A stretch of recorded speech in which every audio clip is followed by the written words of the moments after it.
السلام علیکم ورحمۃ اللہ وبرکاتہ۔ وعلیکم السلام ورحمۃ اللہ وبرکاتہ۔ کیا حال ہے سب کا؟ الحمدللہ، اللہ کا شکر ہے۔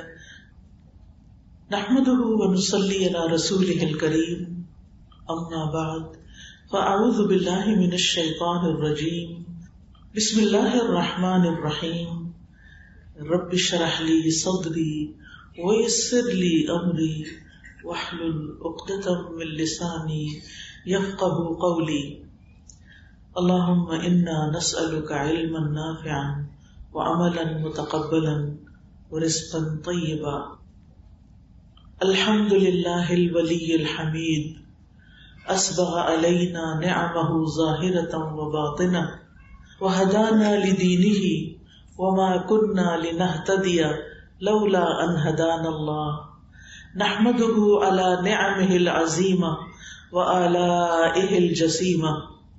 تمام تعریفیں اللہ سبحانہ وتعالیٰ کے لیے ہیں جو حمایتی اور مددگار ہے، بے حد تعریف والا ہے۔ اس نے ہمیں اپنی ظاہری اور باطنی نعمتوں سے نوازا ہے اور ہمیں اپنے دین کی طرف رہنمائی کی ہے، ہمیں اپنا دین سکھایا ہے، ہمارے دل میں دین کی محبت پیدا کی ہے، ہمیں دین پر عمل کرنے کا شوق عطا کیا۔ ہم اس پر اپنے رب کے شکر گزار ہیں اور اس کی تعریف کرتے ہیں، اس کی حمد و ثنا بیان کرتے ہیں، اور ہم ہرگز ہدایت یافتہ نہ ہوتے اگر اللہ ہمیں ہدایت نہ دیتا۔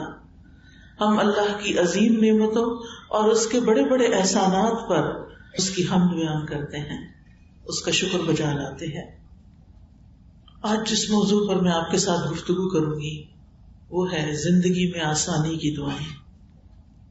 ہم سب جانتے ہیں کہ اللہ تعالیٰ نے اس دنیا کو آزمائش کا گھر بنایا ہے۔ انسان کی تخلیق کی حقیقت بیان کرتے ہوئے اللہ تعالیٰ فرماتے ہیں لَقَدْ خَلَقْنَا الْإِنسَانَ فِي كَبَدٍ، بلا شبہ یقیناً ہم نے انسان کو بڑی مشقت میں پیدا کیا ہے۔ ہم سب زندگی میں آسانی ڈھونڈتے ہیں اور اللہ سبحانہ وتعالیٰ نے ہمیں مشقت میں پیدا کیا ہے۔ ہم سب دنیا کو جنت بنانے کی کوشش میں ہیں، جبکہ اللہ تعالیٰ نے اسے دارالامتحان بنایا ہے۔ یہ جگہ تو امتحان کی جگہ ہے جس میں مجھ سے اور آپ سے یہ دیکھا جا رہا ہے کہ ان مختلف طرح کی آزمائشوں میں ہم کرتے کیا ہیں۔ الذی خلق الموت والحیاۃ لیبلوکم ایکم احسن عملا، وہ جس نے موت اور زندگی کو بنایا تاکہ تمہیں آزما کے دیکھے کہ تم میں سے کون اچھے عمل کرنے والا ہے۔ لہذا ہم سب کی آزمائش ہے۔ آپ کو دنیا میں کوئی ایک شخص ایسا نہیں ملے گا جو یہ کہے کہ آج تک مجھ پر کوئی مشکل نہیں آئی، یا مجھے کوئی تکلیف نہیں ہوئی، یا میری صحت میں کبھی کوئی کمی بیشی نہیں ہوئی، یا مجھے کسی کی طرف سے کوئی رنج و غم نہیں ملا، یا مجھے کسی پریشانی کا سامنا نہیں کرنا پڑا۔ ہر شخص آزمایا جا رہا ہے اور ہر شخص کی آزمائش مختلف ہے۔ کسی کو کسی چیز سے آزمایا جا رہا ہے، کسی کو کسی چیز سے، لیکن آزمائش سب کی ہو رہی ہے، میری بھی اور آپ کی۔ آزمائش یا امتحان، اس کے آنے پر ہمارا طرز عمل کیا ہے، ہمارا ری ایکشن کیا ہے، ہم کرتے کیا ہیں، یہ ہے اصل دیکھنے کی چیز۔ جو تکلیف آنے پر اللہ سے گلہ شکوہ نہیں کرتے، اللہ کی رضا پہ راضی ہو جاتے ہیں، اللہ تعالیٰ ان سے راضی ہو جاتا ہے، اللہ تعالیٰ ان کو ثابت قدمی عطا کرتا ہے، اللہ تعالیٰ ان کے درجات بلند کر دیتا ہے، ان کے گناہوں کو معاف کر دیتا ہے اور ان کو اپنے مقربین میں شامل کر لیتا ہے۔ لیکن جو لوگ تکلیف آنے پر ناراض ہوتے ہیں، واویلا کرتے ہیں، غصہ کرتے ہیں اور اللہ تعالیٰ سے ناراض ہو جاتے ہیں، تو اللہ سبحانہ وتعالیٰ بھی ان سے ناراض ہو جاتا ہے۔ تو اس لیے بہت ضروری ہے کہ ہم اس بات کو سمجھیں کہ اس دنیا میں سختیاں، مشقتیں اور تکلیفیں ہوں گی۔ کچھ تکلیفیں ایسی ہیں جو اس دنیا کے لیے ہیں، کچھ تکلیفیں ایسی ہیں جو برزخ کے لیے ہیں، قبر کے لیے ہیں، کچھ تکلیفیں ایسی ہیں جو قیامت کے دن کے لیے ہیں، لیکن تکلیفیں تو ہیں۔ ابن الجوزی کہتے ہیں دنیا آزمائشوں اور مصیبتوں کے لیے بنائی گئی ہے، سمجھدار شخص کو چاہیے کہ اپنے نفس کو صبر پر آمادہ کرے، اس کا حل صرف صبر ہے۔ خوشحالی کا گھر، نعمتوں کا گھر تو صرف آخرت ہے۔ اللہ نے جنت انسانوں کے لیے ہی بنائی ہے، لیکن اس جنت میں جانے سے پہلے ہر ایک کا امتحان ہو رہا ہے کہ کون جنت میں انٹری کے قابل ہے اور کون نہیں، کس کو جنت ملنی چاہیے کس کو نہیں، وہ ہر انسان کے عمل سے دیکھا جا رہا ہے۔ جنت ہی ایسی جگہ ہے جہاں پہنچ کر انسان کہے گا کہ شکر ہے اس رب کا جس نے ہم سے غم کو دور کر دیا۔ سورۃ فاطر میں آتا ہے وَقَالُوا الْحَمْدُ لِلَّهِ الَّذِي أَذْهَبَ عَنَّا الْحَزَنَ إِنَّ رَبَّنَا لَغَفُورٌ شَكُورٌ الَّذِي أَحَلَّنَا دَارَ الْمُقَامَةِ مِنْ فَضْلِهِ لَا يَمَسُّنَا فِيهَا نَصَبٌ وَلَا يَمَسُّنَا فِيهَا لُغُوبٌ، اور وہ کہیں گے اس اللہ کا شکر ہے جس نے ہم سے ہم و غم کو دور کر دیا۔ جنت میں انسان کا پہلا قدم جائے گا تو اس کے سارے غم دور ہو جائیں گے، اس ساری پریشانیوں کو بھول جائے گا، اس کو کوئی تکلیف یاد ہی نہیں رہے گی، اور آئندہ ہمیشہ ہمیشہ کے لیے اب وہ صرف خوش ہی خوش رہے گا۔ وہ وہاں کہے گا شکر ہے اس رب کا جس نے ہم سے غم دور کر دیا، یقیناً ہمارا رب بخشنے والا بڑا ہی قدردان ہے، جس نے اپنے فضل سے ہمیں ابدی قیام گاہ میں لا اتارا، جہاں ہمیں نہ مشقت اٹھانی پڑتی ہے نہ تھکاوٹ لاحق ہوتی ہے، نہ کوئی تھکاوٹ نہ کوئی بوریت، کچھ بھی نہیں، اب آرام ہی آرام ہے۔ لیکن اس آرام کے لیے اس دنیا میں کام ہی کام ہے، محنت ہی محنت ہے۔ جو لوگ یہاں آرام کر رہے ہیں اور آخرت کی تیاری نہیں کر رہے، پھر وہاں ان کے لیے مشقتیں ہی مشقتیں ہیں۔ اس لیے بڑا ضروری ہے کہ ہم دنیا کی حقیقت کو سمجھیں اور اس دنیا میں اپنے مقصد کو سمجھیں، کیونکہ ہمیں اللہ تعالیٰ آزما رہا ہے۔ اللہ تعالیٰ قرآن مجید میں ایک اور جگہ پر بھی فرماتے ہیں وَنَبْلُوكُمْ بِالشَّرِّ وَالْخَيْرِ فِتْنَةً، کہ ہم تمہیں اچھے برے حالات دونوں طرح سے آزماتے ہیں، یعنی صرف تکلیفیں ہی آزمائش نہیں، نعمتیں بھی آزمائش ہیں کہ ان کو پا کے ہم کیا کرتے ہیں۔ جب ہمیں دنیا میں کوئی کامیابی حاصل ہوتی ہے، کوئی خوشی حاصل ہوتی ہے، تو پھر ہم کیا کرتے ہیں، ہمارا رویہ کیسا ہے، ہمارا طرز عمل کیسا ہے، اور جب کوئی تکلیف آتی ہے تو پھر ہم کیا کرتے ہیں، جس کے آنے کے بارے میں اللہ تعالیٰ نے پہلے سے ہی خبردار کر دیا ہے۔ سورۃ البقرہ میں اللہ تعالیٰ فرماتے ہیں وَلَنَبْلُوَنَّكُمْ بِشَيْءٍ من الخوف والجوع ونقص من الاموال والانفس والثمرات وبشر الصابرين الذين اذا اصابتهم مصيبة قالوا انا لله وانا اليه راجعون اولئك عليهم صلوات من ربهم ورحمة واولئك هم المهتدون۔ اور یقیناً ہم تمہیں خوف اور بھوک اور مالوں اور جانوں اور پھلوں کی کمی میں سے کسی نہ کسی چیز کے ساتھ ضرور آزمائیں گے، اور صبر کرنے والوں کو خوشخبری دے دو۔ وہ لوگ کہ جب انہیں کوئی مصیبت پہنچتی ہے تو وہ کہتے ہیں بے شک ہم اللہ کے لیے ہیں اور بے شک ہم اسی کی طرف لوٹنے والے ہیں۔ یہ لوگ ہیں جن پر ان کے رب کی طرف سے کئی مہربانیاں ہیں اور بڑی رحمت ہے، اور یہی لوگ ہدایت پانے والے ہیں۔ تو گویا خوف، مال، جان اور پھلوں کی کمی اور دیگر تکلیفوں کے ساتھ آزمائش ضروری ہوگی، یہ اللہ تعالیٰ نے بتا دیا ہے۔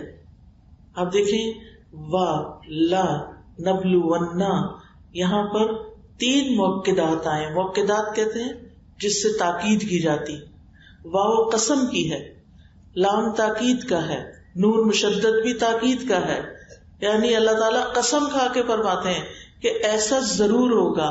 کیا؟ کہ تمہیں مشکلات آئیں گی دنیا میں، کبھی خوف ہوگا، کبھی بھوک ہوگی، کبھی جانوں کی کمی ہوگی، کبھی مال کی کمی ہوگی، کبھی پھلوں کی پیداوار کی، تمہاری آمدنی کی کمی ہوگی. یہ ضرور ہوگا. لیکن ساتھ ہی کیا فرمایا کہ ایسے مواقع پر، ایسی تکلیفوں پر جو صبر کر جائیں ان کے لیے خوشخبری ہے. اور وہ جب مصیبت آتی ہے تو کیا کہتے ہیں؟ انا للہ و انا الیہ راجعون. بے شک ہم اللہ کے لیے اور ہم اللہ کی طرف لوٹ کے جانے والے ہیں. کیا مطلب ہے؟ کہ یہ دنیا تو ہمیشہ کے لیے ہے ہی نہیں. اللہ نے ہمیں پیدا کیا، اللہ ہی کی طرف لوٹ کے جانا ہے. یہاں بھی اللہ کے حکم کے مطابق جئیں گے. اور پھر جو چیزیں ہماری ہیں وہ بھی اصل میں ہماری نہیں، وہ بھی اللہ کی امانت ہے ہمارے پاس. کیا مطلب؟ کہ اس کے ساتھ ہم کرتے کیا ہیں. مثلا یہ ہاتھ کس نے بنایا؟ ہمارے اللہ نے. یہ ہمیں کیوں دیے اللہ نے؟ کیا کرے ان سے؟ کام کرے. کیسے کام؟ اچھے کام یا اس کو ناراض کرنے والے کام؟ اب آزمائش یہی ہے کہ ہاتھ اللہ نے دیے، دیکھا یہ جا رہا ہے کون ان ہاتھوں کو اللہ سبحانہ وتعالیٰ کی مرضی کے مطابق استعمال کرتا اور کون اس کے خلاف، کون اس کے خلاف استعمال کرتا. آنکھیں کس نے دی ہیں؟ انا للہ. ٹھیک ہے. مرنے کے بعد یہ آنکھیں کہاں جائیں گی؟ واپس مٹی میں مل جائیں گی. منہا خلقناکم، اس مٹی سے ہم نے تمہیں پیدا کیا. وفیہا نعیدکم، اسی میں ہم تمہیں واپس لوٹا دیں گے. ومنہا نخرجکم تارۃ اخری، اور اسی میں سے ہم تمہیں دوبارہ نکال لیں گے، پھر پیدا کریں گے. دوبارہ کیوں نکالیں گے؟ تاکہ جس نے ان آنکھوں کو، ان ہاتھوں کو، اس زبان کو صحیح استعمال کیا ہے اس کو جزا دیں، اس کو اچھا بدلہ دیں. اور جنہوں نے اس کو غلط طریقے سے استعمال کیا، آنکھوں سے حرام چیزیں دیکھی، کانوں سے حرام چیزیں سنی، زبان سے غلط باتیں کی، جھوٹ بولا، چغلیاں کی، غیبتیں کی، دوسروں کو ہرٹ کیا، ستایا، تو پھر کیا ہو؟ ان کو اس کا بدلہ دیں. تو ہر انسان کو آزمایا جا رہا ہے کہ اس کو اللہ نے جو امانتیں دی ہیں، جو نعمتیں دی ہیں، اب وہ ان کے ساتھ کرتا کیا ہے. اسی لیے اللہ تعالیٰ نے ہمارے لیے گارڈز رکھے ہوئے ہیں. کیا نام ہے ان گارڈز کا؟ کرامن کاتبین. وہ کیا کر رہے ہیں؟ لکھ رہے ہیں. جو کچھ کرتے ہو لکھتے جا رہے ہیں. اور کون لکھوا رہا ہے؟ انا کننا نستنسخ، بے شک ہم لکھوا رہے تھے. کیا اللہ تعالیٰ کو خود نہیں پتا ہم کیا کر رہے ہیں؟ پتا ہے اللہ تعالیٰ کو پتا ہے کہ ہم کیا کر رہے ہیں، لیکن وہ لکھوا کیوں رہے ہیں؟ سوچے ذرا. اللہ تعالیٰ اپنے علم کے علاوہ ہر شخص کے اوپر ایک نگران ہے، اور وہ اللہ کی نگرانی ہے. اور اس کے باوجود وہ لکھوا رہا ہے تاکہ کل کو کوئی یہ نہ کہے نہیں میں نے تو نہیں کیا. اور آج آپ دیکھیں دنیا میں بھی بعض اوقات ایسے ہوتا ہے کہ لوگ چھپ کے ویڈیو بنا لیتے ہیں، پھر پوچھتے ہیں کہ تم نے کیا، اور جب وہ کہتا ہے کہ نہیں پچھلے دن ایسے ہی کسی نے کیا. گھروں میں اب کیمرے لگے ہوتے ہیں نا، تو اب وہ کسی نے اسی طرح کا غلط کام کیا، وہ کیمرے میں اس کی تصویر آ گئی، اس کو بلایا گیا کہ تم نے یہ کیا. اس نے کہا نہیں میں نے تو نہیں کیا، مجھے نہیں پتا. انہوں نے ویڈیو چلا کے دکھا دی. اب کیا ہوا؟ اب کوئی کہہ سکتا ہے کہ نہیں یہ میں نہیں، جب تصویر بھی آ رہی ہے، ٹائم بھی آ رہا ہے، سب کچھ آ رہا ہے. قیامت کے دن اس سے بھی زیادہ شرمندگی ہوگی جب منہ بند کر دیے جائیں گے، ہاتھ بولنے لگیں گے. یہ ہاتھ ہیں تو ہمارے پر ہمارے نہیں ہیں، ہمارے وفادار کوئی نہیں. جب اللہ تعالیٰ نے ان کو بلوانا ہے تو یہ ہر وقت ہمیں دیکھتے رہتے ہیں ہم کیا کرتے ہیں، کیا پکڑتے ہیں، کیا رکھتے ہیں، کیا آن کرتے ہیں، کیا آف کرتے ہیں، اپنا وقت کہاں لگا رہے ہیں، کتنے گھنٹے یوٹیوب پہ بیٹھے رہتے ہیں، اور صرف دنیا کے چند پیسے کمانے کے لیے نمازیں، دین، قرآن، ہر چیز بھول کے، خیر، نیکی، آخرت کی تیاری کے کام چھوڑ کے صرف یوٹیوب چینل بنا رہے ہیں تاکہ اس کے اوپر اشتہار گندے مندے چلے اور اس میں سے ہمیں کچھ پیسے مل جائیں. ویڈیو بنا رہے ہیں گھنٹوں، پھر ایڈٹ کر رہے ہیں گھنٹوں، اور ڈال اس پہ کیا رہے ہیں؟ کوئی کھانے کی ریسیپی ڈال رہا ہے، کوئی ایکسرسائز ڈال رہا ہے، کوئی ادھر ادھر کی سچی جھوٹی باتیں ڈال رہا ہے اور ویوز بنا رہا ہے تاکہ پیسے ملیں. دنیا کی محبت نے انسان کو آخرت سے غافل کر دیا.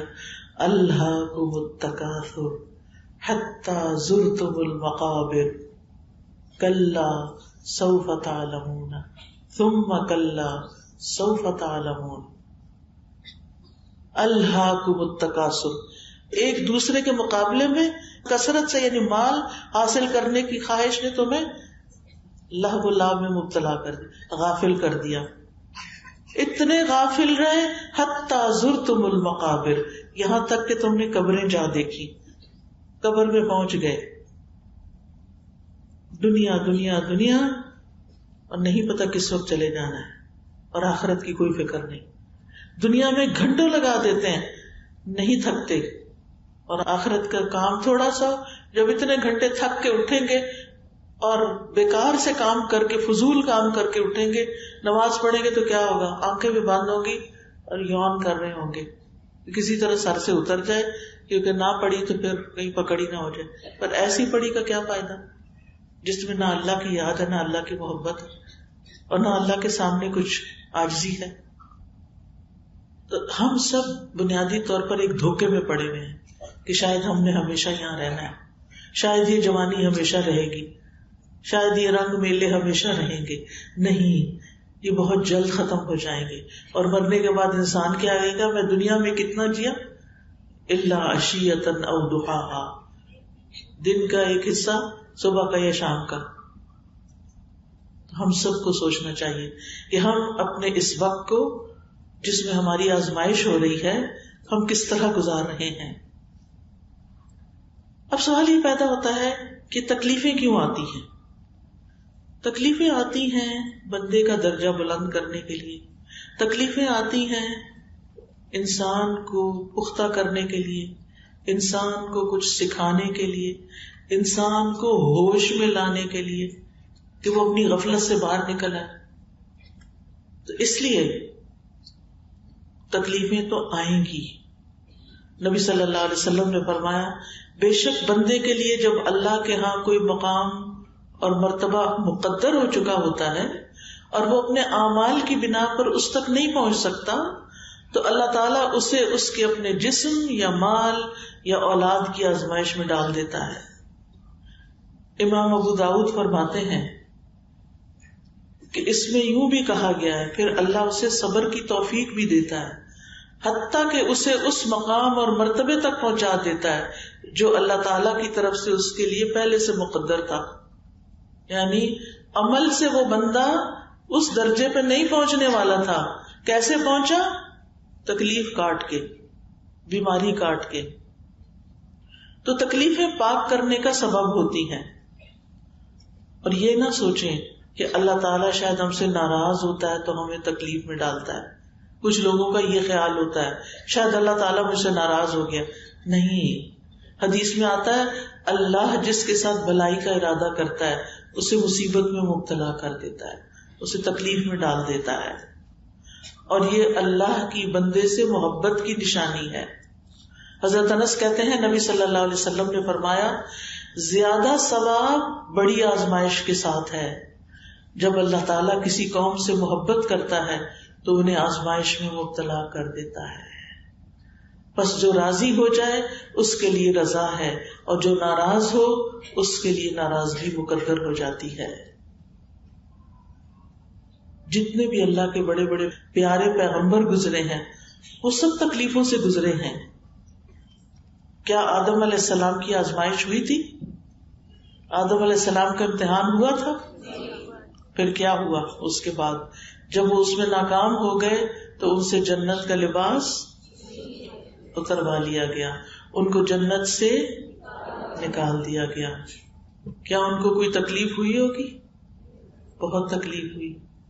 پھر انہوں نے اللہ سے معافی مانگی، انہوں نے دعا مانگی کیا؟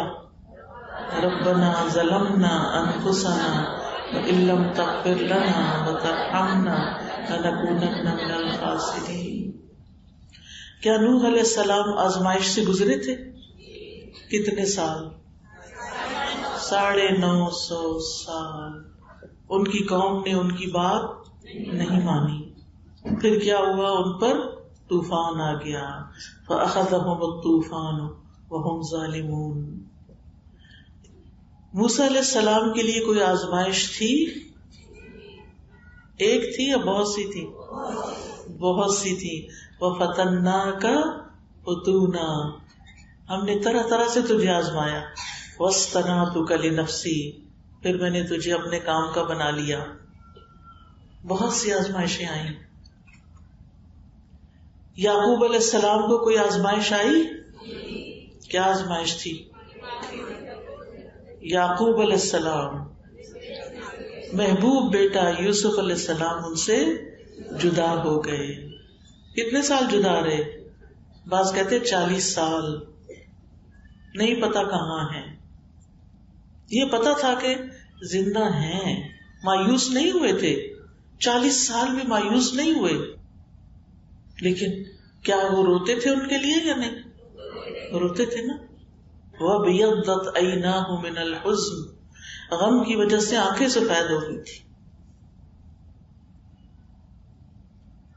یہ اللہ کے پیارے بندے تھے یا نہیں تھے نا؟ لیکن ان پر آزمائشیں آئی نا. تو جب آپ پر کوئی تکلیف آئے تو یہ نہ سوچے کہ اللہ تعالیٰ مجھ سے ناراض ہے. اللہ تعالیٰ سے حسن ظن رکھنا ہے, اچھا گمان رکھنا ہے. ٹھیک ہے نا. یوسف علیہ السلام پہ آزمائش آئی تھی. کیا کیا تھا بھائیوں نے؟ کنویں میں ڈال دیا. پھر کیا ہوا؟ پھر بک گئے, غلام بنا لیے گئے. پھر کیا ہوا؟ وہ ایک عورت کی طرف سے آزمائش آ گئی. پھر کیا ہوا؟ جیل میں بھیج دیے گئے. پھر کیا ہوا؟ جیل میں کتنا عرصہ رہے؟ وَلَبِثَ فِي السِّجْنِ بِضْعَ سِنِينَ. جیل میں کئی سال تک رہے. بعض کہتے ہیں کہ یہ 10 سے کم ہوتا ہے اور 9 سال رہے جیل میں. آسان ہے جیل میں 9 سال رہنا؟ اور ساری زندگی کیا امتحان تھا؟ کوئی بھی آس پاس مسلمان نہیں تھا. سارا ماحول ہی اپوزٹ تھا. آج جس لڑکی کی شادی تھوڑی سی دین کے بغیر لوگوں میں ہو جاتی ہے, وہ صرف رونا دھونا ہی کرتی ہے. میری شادی یہاں ہو گئی. کوئی نعمت اس کو نظر نہیں آتی, کوئی خیر نظر نہیں آتی سوائے اس کی رونا دھونا. یہ ماحول میرے موافق نہیں. ماحول تو بہت سے لوگوں کو موافق. کیا یوسف علیہ السلام کو ماحول ملا تھا؟ کتنی بڑی آزمائش تھی, ماحول نہیں ملا. کیا وہ اللہ کے دین پہ قائم نہیں رہے؟ قائم رہے. انہیں جو بھی دیکھتا تھا تو کیا کہتا تھا؟ انا نراک من المحسنین. ان کے بھائی جب غلہ لینے کے لیے آئے اور انہوں نے اپنی عاجزی محتاجگی ظاہر کی اور پھر منت سماجت کی اور کہنے لگے انا نراک من المحسنین, تو بڑا ہی نیک آدمی ہے, ہمیں تو نظر آ رہا ہے کہ تو بڑا ہی نیک آدمی ہے. قید خانے کے جو ساتھی تھے جنہوں نے خواب کی تعبیر پوچھی تھی, انہوں نے کیا کریڈٹ دیا ان کو؟ انہوں نے بھی یہی لفظ بولے انا نراک من المحسنین. جب ایک انسان اچھا ہوتا نا تو ہر ایک کے منہ پر وہی گواہی ہوتی ہے, انا نراک من المحسنین, آپ بہت نیک ہیں. ایوب علیہ السلام پہ کوئی تکلیف آئی تھی؟ کیا ہوا تھا؟ بیماری رہی تھی.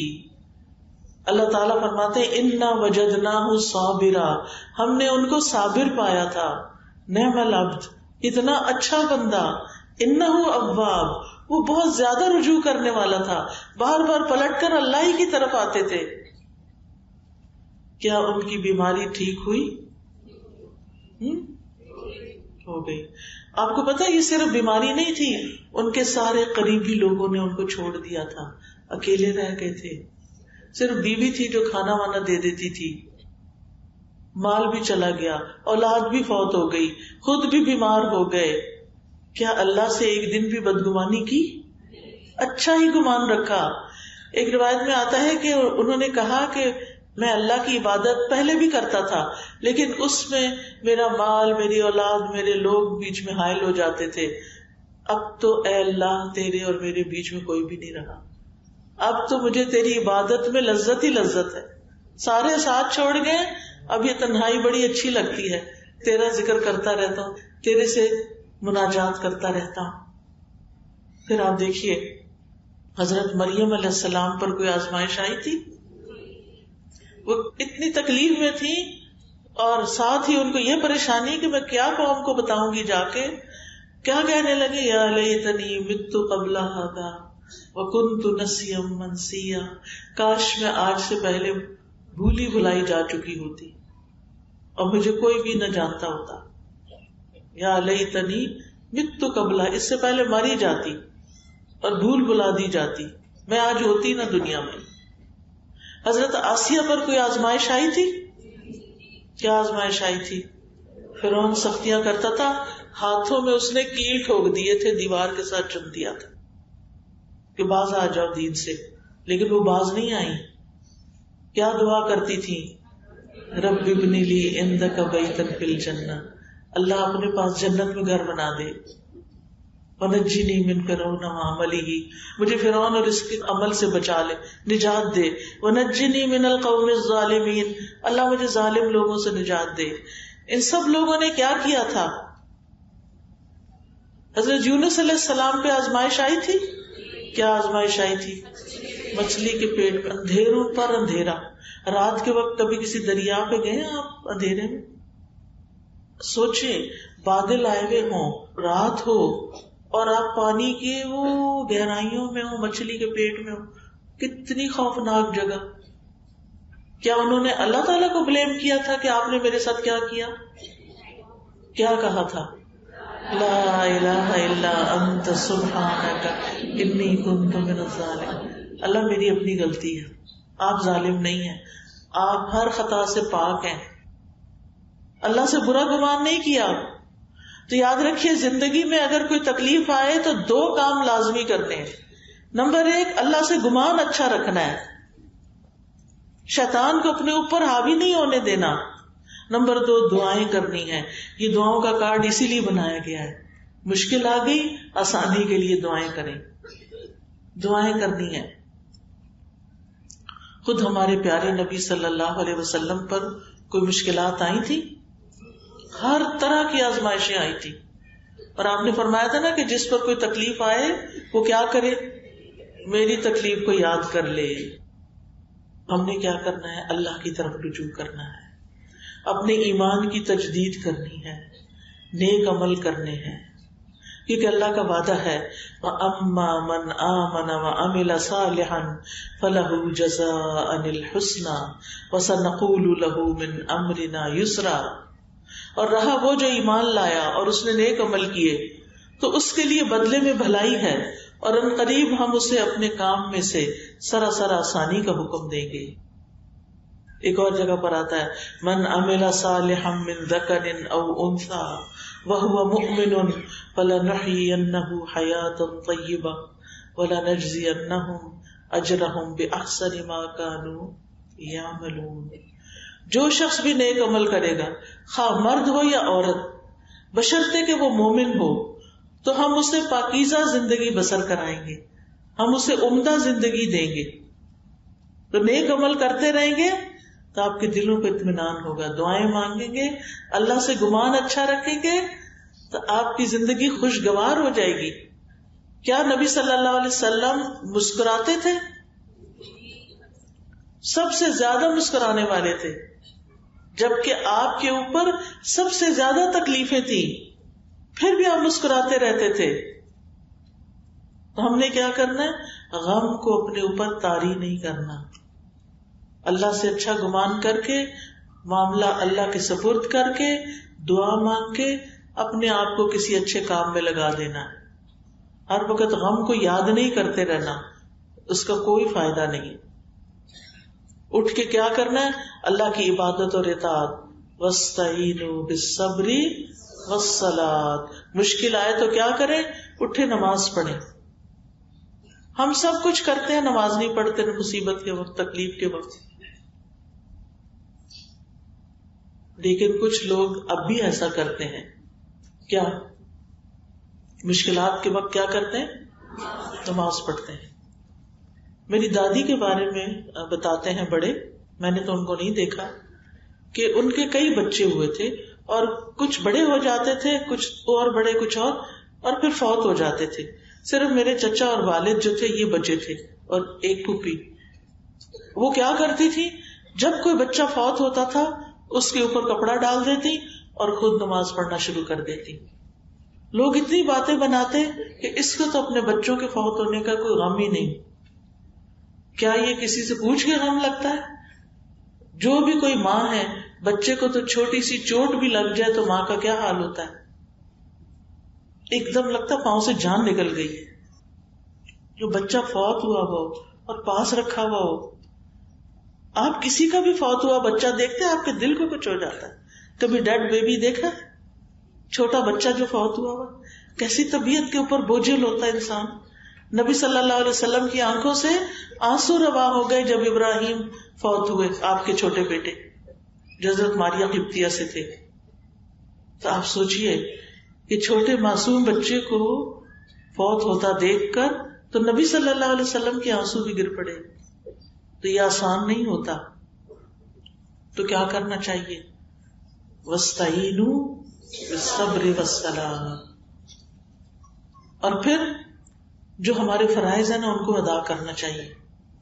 یہ نہیں عذر کرنا چاہیے کیونکہ مجھ پہ یہ غم آ گیا اس لیے میں یہ نہیں کر سکی. ہم سارے کام چھوڑ کے بیٹھ جاتے ہیں، صرف غم مناتے رہتے ہیں، اور پھر بڑے بڑے اہم کام چھوڑ دیتے ہیں. کوئی پوچھا بھی یہ کام کیوں نہیں ہوا، بس وہ یہ غم آ گیا تھا، یہ فوتگی آ گئی تھی، یہ فلاں ہو گیا تھا. اپنے فرائض ہی چھوڑ کے بیٹھ جاتے ہیں. کتنے دن تک غم منانا چاہیے؟ بس 3 دن. اور اس میں بھی اپنی نمازیں نہیں چھوڑ کے بیٹھ جانی، اس میں اپنے فرائض، اپنا قرآن پڑھنا، اپنے گھر والوں کا کام. یہ غم یعنی دل میں 3 دن تک رہے، ٹھیک ہے، اس کے بعد اٹھو اپنے کام کاج کرو. پھر آپ دیکھیں اللہ کا تقوی اختیار کرنا ہے، اللہ سے ڈرنا ہے. وَمَن يَتَّقِ اللَّهَ يَجْعَل لَّهُ مِنْ أَمْرِهِ يُسْرًا. جو اللہ سے ڈرے گا اللہ اس کے لیے اس کے کام میں آسانی پیدا کر دے گا. وَمَن يَتَّقِ اللَّهَ يَجْعَل لَّهُ مَخْرَجًا. جو اللہ سے ڈرے گا وہ اس کے لیے تنگی سے نکلنے کا رستہ بنا دے گا، یعنی ہر کام اس کے لیے پھر آسان ہو جائے گا. اور کیا کرنا ہے؟ مشکل آئے تو اللہ پہ توکل کرنا ہے، اپنا معاملہ اللہ کے سپرد کرنا ہے. یا اللہ یہ تو نے ہی کرنا ہے کام، یا اللہ یہ مشکل تو نے آسان کرنی ہے. پھر اور کیا کرنا ہے؟ اپنی ساری حاجات تو صرف اللہ کے سامنے رکھنا ہے. انما اشکو بثی وحزنی الی اللہ واللہ بصیر بالعباد. میں اپنے غم اور دکھ کی فریاد بس اللہ سے ہی کرتا ہوں، اللہ بندوں کے حال دیکھ رہا ہے. پھر کیا کرنا ہے؟ اس بات پہ یقین رکھنا ہے کہ اللہ تعالیٰ تنگی کے بعد آسانی بھی لائے گا. فَإِنَّ مَعَ الْعُسْرِ يُسْرًا إِنَّ مَعَ الْعُسْرِ يُسْرًا سَيَجْعَلُ اللَّهُ بَعْدَ عُسْرٍ يُسْرًا. اللہ تنگی کے بعد آسانی لائے گا. رات کے بعد دن آتا ہے. کبھی یہ نہیں ہوا کہ رات کے بعد پھر رات آ جائے. آپ نے دیکھو کہ جب گرمی زیادہ ہو جاتی ہے تو بادل آ جاتے ہیں، بارش آ جاتی ہے. تو تنگی اور مشکل حالات اللہ کے حکم سے دور ہوتے ہیں. پھر یہ یاد رکھنا ہے کہ اس مشکل کو کاٹنے والا صرف اللہ ہے، اس لیے مجھے صرف اسی کو پکارنا ہے، اسی سے دعائیں کرنی ہے، اسی سے مدد مانگنی ہے. ٹھیک ہے نا؟ سمجھ آ گئی سب کو؟ پیچھے بھی سب کو سمجھ آ گئی؟ الحمدللہ. یہ یاد رکھنا ہے، دوبارہ ریپیٹ کر رہی ہوں، یہ بڑا اہم نقطہ ہے کہ مشکل جو آ گئی ہے نا اس کو حل صرف اللہ نے کرنا ہے. اس لیے پہلے دعا پھر دوا. پھر اسی طرح یہ یقین رکھنا ہے کہ آسانی آنے والی ہے، قریب ہے، اور یہ وقت میرا عبادت ہے. تکلیف کا وقت کس کا وقت ہے؟ عبادت کا. اگر اللہ کی رضا میں گزرے، یعنی کشادگی کا انتظار کرتے ہوئے صبر کرنا عظیم الشان عبادت ہے. اور مشکل کے وقت میں اور زیادہ نیکیاں کرنی ہیں. یہ نیکسٹ پوائنٹ ہے. مشکل کے وقت میں کیا کرنا ہے؟ اور نیکیاں زیادہ کرنی ہیں. اللہ کا وعدہ ہے فَأَمَّا مَنْ أَعْطَى وَاتَّقَى وَصَدَّقَ بِالْحُسْنَى فَسَنُيَسِّرُهُ لِلْيُسْرَى. پھر جس نے اللہ کی راہ میں مال دیا اور پرہیزگاری اختیار کی اور بھلی باتوں کی تصدیق کی تو ہم بہت جلد اسے آسانی مہیا کر دیں گے. پھر سنا دوں آیت، سورۃ اللیل کی آیت ہے. فَأَمَّا مَنْ أَعْطَى، وہ جو دیتا رہتا ہے، صدقہ خیرات بھلائی نیکی خیر دوسروں کے اندر بانٹتا رہتا ہے. وَاتَّقَى، اور اللہ سے ڈرتا ہے، غرور میں مبتلا نہیں ہوتا کہ اہلکت مالا لبدا، میں نے ڈھیروں مال خرچ کر دیا ہے. کوئی غرور نہیں، کوئی فخر نہیں، بلکہ کیا کرتا ہے؟ دے کے بھی اللہ سے ڈرتا ہے. وصدق بالحسنى، اور بھلی باتوں کی تصدیق کرتا ہے. نیکی کا کوئی کام سامنے آئے تو کر کے دکھاتا ہے. فَسَنُيَسِّرُهُ لِلْيُسْرَى، تو ہم بہت جلد اسے آسانی مہیا کر دیں گے. جو یہ کرے گا، ایسے کام کرے گا، اس کے لیے ہم زندگی میں کیا کریں گے؟ آسانی پیدا کر دیں گے. بعض مفسرین کہتے تھے ہم قرآن پڑھنے میں مشغول ہوئے تو ہمیں دنیا میں برکات اور خیرات نے ڈھانپ لیا. کل ہی ہماری ایک ساتھی بتا رہی تھی کہ ان کے چچا، ان کی پھپھو، ان سب کی عمریں 80 سال سے اوپر، کوئی 85 کوئی 90 میں جا کے فوت ہو. 2 کام ان کے بڑے اہم تھے، ایک رشتہ داروں کے ساتھ اچھا سلوک، صلہ رحمی، اور دوسرے قرآن بہت پڑھتے تھے. جب اپنا قرآن پڑھ رہے ہیں، اور جو پینشن آتی ہے، جو بھی ان کے پاس مال ہوتا وہ باندھا ہوا ہوتا، سب رشتہ داروں میں تقسیم کر کے 500 روپے اپنی جیب میں رکھتے. بس 1 1.5 لاکھ پینشن تھی ان کی، بڑے بڑے عہدوں پہ رہے. تو لمبی عمر نیکیوں کے ساتھ انسان کے لیے بڑے فائدے کی ہے. لیکن یہ نعمتیں ایسے ہی نہیں مل جاتی، ان کے لیے قربانی کرنی پڑتی ہے. فَأَمَّا مَنْ أَعْطَى، وہ جو دیتا جاتا ہے، وَاتَّقَى، اور اللہ سے بھی ڈر کے نیک کام کرتا ہے اور برے کام چھوڑ دیتا ہے، تو پھر اللہ تعالیٰ اس کے ساتھ بھلائی کا ارادہ کرتا ہے، کیونکہ وہ بھی بھلائی کی تصدیق کرتا ہے. فَسَنُيَسِّرُهُ لِلْيُسْرَى، آسانیاں چاہتے ہیں، آسانیاں بانٹیں. اپنے لیے آسانی چاہتے ہیں، دوسروں کو آسانی دیں. دوسروں کی مشکلات آسان کریں، دوسروں کے ساتھ خیر خواہی کریں، دوسروں کے ساتھ اچھا سلوک کریں. جو اپنے لیے چاہیں وہی دوسرے کے لیے چاہیں، جو اپنے لیے چاہیں وہی دوسرے کے لیے. جو چیز آپ کو اپنے گھر میں تکلیف دیتی ہے وہ دوسرے کے گھر میں جا کے مت کریں. ایسے کام نہ کریں کہ جس سے دوسروں کو اذیت ہو. مثال کے طور پر اگر کوئی آپ کے گھر میں مہمان آیا اور وہ آپ کی فریج کھول کے کھڑا ہو جائے، وہ آپ کی ہنڈیا سے خود ہی کچھ ڈال کے کھانا پینا شروع کر دے، آپ کو کیسا لگے گا؟ کہ اس نے بتایا ہی نہیں، پوچھا ہی نہیں یہ کیا کر رہا ہے. تو پھر آپ کسی کے گھر جا کے یہ نہ کریں. جو عادتیں آپ کو کسی کی اچھی نہیں لگتی وہ آپ کسی اور کے ساتھ بھی مت کریں. پھر یہ کہ ہمت کریں اور صبر کریں، ہمت اور صبر کے ساتھ مشکلات کا مقابلہ کریں. اللہ تعالیٰ فرماتے ہیں وَاصْبِرْ عَلَىٰ مَا أَصَابَكَ إِنَّ ذَلِكَ مِنْ عَزْمِ الْأُمُورِ، جو مصیبت تمہیں پہنچے اس پہ صبر کرنا ہے، یہ بڑی ہمت کے کاموں میں سے ہے. اور پھر صبر کے نتیجے میں تکلیفیں دور ہوتی ہیں. معاملات اگر آسان نہ ہو رہے ہوں تو مایوس نہیں ہونا، اور انتظار کرنا ہے، تھوڑا سا اور انتظار، تھوڑا سا اور انتظار. پھر نیکسٹ پوائنٹ ہے مشکلات میں جزا فضا نہیں کرنی، حال دعائی نہیں مچانی، گھر والوں کو آس پاس کے لوگوں کو پریشان نہیں کرنا. پھر اللہ کی طرف سے آئی ہوئی آزمائش کا شکوہ لوگوں سے نہیں کرنا. سمجھ آئی؟ یہ نہیں کہ جو آئے اسے کہ آج تو پتہ نہیں کیا ہوا، آج سر درد ہو گیا، 10 لوگوں کو کہہ کے ان کو بھی سر درد کرا دو. اگر ہو گئی ہے، کسی کو پتا ہے کہ علاج کیا ہے تو ٹھیک ہے آپ بتا دیں. لیکن ہر ایک کو، کچھ لوگوں کے پاس بیٹھے نا وہ اپنی بیماریوں کی اتنی ڈیٹیل بتانے لگ جاتے کہ دل گھبرا جاتا ہے. بھی نہ تو ہم ڈاکٹر ہیں اور نہ ہی ہمیں اس کا کوئی علاج پتا. آپ اتنی تفصیل کیوں بتا رہے ہیں؟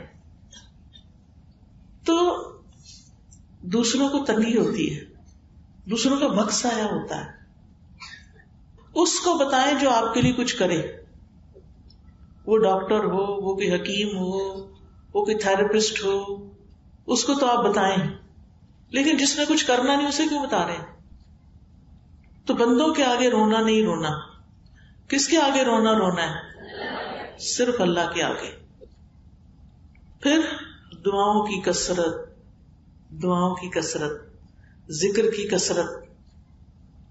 ابن قیم کہتے ہیں اللہ کا ذکر مشکل کو آسان کر دیتا ہے، تنگی کو آسان بنا دیتا ہے، مشقتوں کو کم کر دیتا ہے. جب بھی کسی مشکل پر اللہ کا نام لیا جاتا ہے وہ آسان ہو جاتی ہے. جب کسی مشقت پہ اللہ کا ذکر کیا جاتا ہے وہ آسان ہو جاتی ہے. کسی سختی پہ اللہ کا ذکر کیا جاتا ہے وہ زائل ہو جاتی ہے. کسی تکلیف پہ اللہ کا ذکر کیا جاتا ہے وہ ختم ہو جاتی ہے. اللہ کا ذکر کرنا غم اور پریشانی کو دور کرنے کا ذریعہ ہے. اور دعاؤں میں خاص طور پر استغفار. اللہ تعالیٰ فرماتے ہیں لولا تستغفرون اللہ لعلکم ترحمون. تم اللہ سے استغفار کیوں نہیں کرتے کہ تم پہ رحم کیا جائے؟ اگر ہم چاہتے ہیں نا اللہ تعالیٰ ہم پہ رحم فرمائے تو کیا کریں؟ استغفار کی کثرت. استغفر اللہ استغفر اللہ استغفر، کم از کم 100 دفعہ دن میں. پھر اللہم اغفر لی، پھر اللہم اغفر لی ذنبی کلہ دقہ وجلہ، آخر تک. مشکلات سے آسانی میں استغفار بڑے فائدے کا ہے. اور پھر اس کے بعد آپ یہ کارڈ اٹھا لیجئے اور اس کو پڑھنا شروع کر دیں ایک ایک دعا کو سمجھ کے. اور اس میں آپ دیکھیے جیسے رب اشرح لی صدری ویسر لی امری. کوئی کام مشکل اٹک جائے تو کیا کریں؟ صرف اتنا پڑھتے جائیں ویسر لی امری ویسر لی امری ویسر لی امری. جہاں مشکل آ جائے ویسر لی امری. پھر اللہم لا سہل الا ما جعلتہ سہلا وانت تجعل الحزن اذا شئت سہلا. اور پھر ربنا آتنا من لدنک رحمہ وہیئ لنا من امرنا رشدا. یہ کہف والوں کی، غار والوں کی دعا ہے. کچھ نوجوان مسلمان تھے، ان کے ملک کا بادشاہ جو تھا وہ بت پرست تھا اور لوگوں کو بت پرستی پہ مجبور کرتا تھا. جو لوگ اس کی بات نہیں مانتے تھے انہیں سخت سزا دیتا تھا. تو ان نوجوانوں نے اپنے دین کی حفاظت کے لیے کیا کیا؟ اپنا شہر ہی چھوڑ دیا اور غار کی طرف چلے گئے اور اللہ تعالیٰ سے یہی دعا کی. تو اللہ تعالیٰ نے انہیں اپنے پاس سے اپنا فضل اور رحمت عطا کی اور پھر اللہ تعالیٰ نے ان کو سلا دیا. کئی 100 سال سوئے رہے، پھر انہیں اٹھا دیا اور اپنی قدرت کی نشانی بنا دیا. تو یہاں پر وہ کہتے ہیں من لدنک رحمہ، اللہ تیرے پاس سے رحمت چاہیے. وہیئ لنا من امرنا رشدا، اور ہمیں ہمارے اس معاملے کے اندر درستگی عطا فرما. یعنی ہم جو کر رہے ہیں نا وہ ٹھیک ہو، غلط طریقہ نہ ہو، غلط راستہ نہ اختیار کرے. کیونکہ ہوتا پتہ کیا ہے، جب کوئی تکلیف آتی ہے نا تو لوگ کسی عامل کے پاس، کسی جادوگر کے پاس، ایسے لوگوں کے پاس چل پڑتے ہیں. تکلیف آئی تھی آپ کے درجے بلند کرنے کے لیے اور آپ نے ایسا راستہ اختیار کر کے پہلے عمل بھی گنوا دیے. کسی کے پاس غیب کا علم کوئی نہیں، سب تکے بازیاں ہوتی ہیں. تو اس لیے کسی نجومی کے پاس، کسی جادوگر کے پاس ہرگز نہیں جانا. اللہ سے دعا کرنی، اللہ کا ذکر کرنا ہے. پھر آپ دیکھیے آیت کریمہ لا الہ الا انت سبحانک انی کنت من الظالمین. رسول اللہ صلی اللہ علیہ وسلم نے فرمایا کیا میں تمہیں ایسی چیز کے بارے میں نہ بتاؤں جب تم میں سے کسی آدمی کو رنج و الم اور دنیا کی آزمائشوں میں سے کوئی آزمائش آئے تو وہ اس دعا کو پڑھے اور اس کی تکلیف دور ہو جائے. تو آپ سے کہا گیا کیوں نہیں؟ آپ نے فرمایا وہ مچھلی والے کی دعا ہے لا الہ الا انت سبحانک انی کنت من الظالمین. مشکل آئے تو یہ دعا پڑھ لیں. اس کو دعاء الکرب بھی کہا جاتا ہے۔ پھر اسی طرح ساری دعاؤں کا تو اب اس وقت ڈیٹیل میں جانے کا وقت نہیں، لیکن جو موٹی موٹی دعائیں ہیں وہ میں آپ کو بتا دیتی ہوں۔ یہ بد نصیبی سے بچنے کی دعا ہے، اعوذ باللہ من جہد البلاء ودرک الشقاء وسوء القضاء وشماتۃ الاعداء۔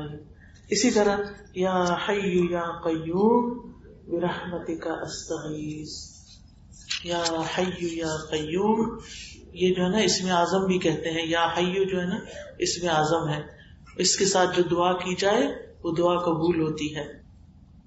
پھر یہ ایک دعا بڑی اچھی ہے، اللہم احسن عاقبتنا فی الامور کلہا واجرنا من خزی الدنیا وعذاب الآخرہ۔